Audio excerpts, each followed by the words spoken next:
ورحمة الله تعالى وبركاته. أعزائي المشاهدين، شاركوا معنا على القناة ليصلكم دائما الجديد.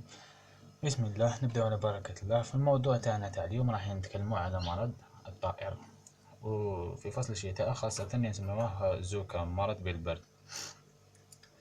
باش درنا في فيديو سابقة كيفية الوقاية من هذا المرض، وفي حالة وقعنا في هذا المرض راح نفهموا لكم في هذا الفيديو كيفاش نتخلصوا منه بإذن الله. اول حاجه اللي حبيت نقولها لكم هي كيفاش نعرفوا بلي الطائر تاعنا راهو مريض.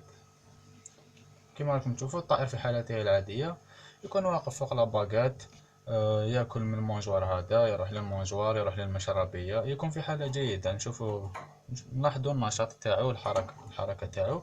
اما في حاله المرض نلاحظوا ان الطائر يكون منتفخ او يجلس، يبقى جالس في ارضيه القفص، ويكون قليل الحركه. هذه هي الحاجات اللي نقدروا نعرفوا بلي الطائر تاعنا راه مريض.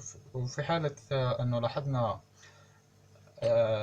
هذه الأعراض يجب أن نباشر مباشرة العلاج، وهذا اللي باش نسلكوا المقلين تاعنا، لأنه يمكنه الوفاة إذا كان مرض المقلين تاعنا ولا الطائر الكناري ولا بالبرد وما سارعناش بالعلاج نقدروا نفقدوه يعني.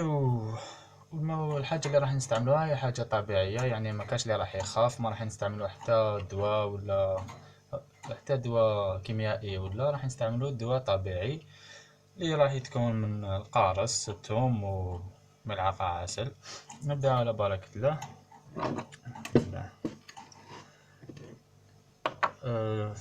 وثاني حاجة نوصيكم بها أخوتي، الطائر الحسون طائر حساس جدا، وماذا بكم تحافظوا على النظافة تاعو، لأنه كيكون القفص موسخ والمأكلية تكون موسخة، المشربية ما تكونش نقية، الطائر يقدر يدي جراثيم، وهذا شغل حاجة من الحوايج اللي يساعدوه باش يمرض. حنا ماذا بينا نتفاداوه، نقيو المشربية تاعنا، نقيو القفص، نقدروا نقيوه 2 خطرات في الأسبوع، كافية جدا باش يكون المقنين تاعنا في حالة جيدة.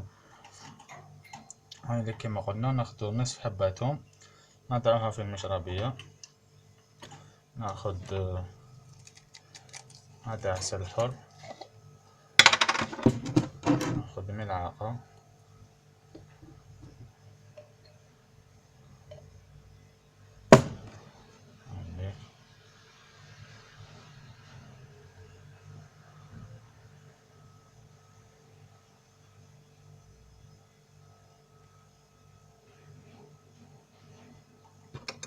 بهالطريقة أخوتي،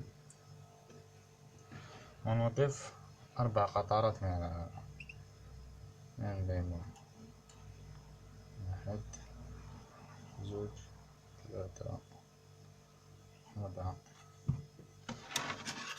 من نقوم برج المحلول جيدا.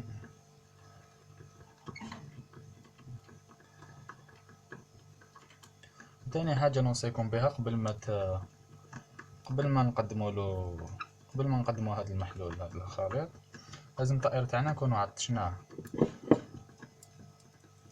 باش نعطشوه في المدة هذه اللي رانا نخدموا فيها هذا الخليط. الطائر تاعنا لازم نكونوا نحينالو الماء باش يبدا بشرب مباشرة.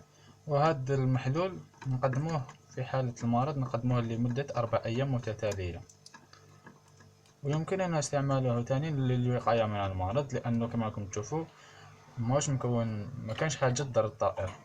عندك عسل، ثوم، وهي مضادات حيوية ومنشطة. هذا المحلول كنوجدوه نخليوه 3 ساعات قبل ما نقدموه، وين الطائر تاعنا يكون عطش ونقدموه له.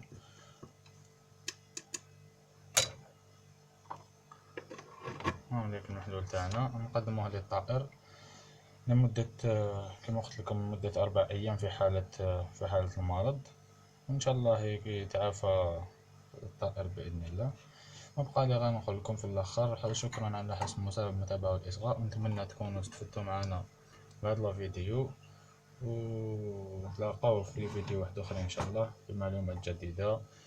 وإن شاء الله كل يوم نفيدوكم بمعلومات جديدة، وخاصة للمربين الجدد.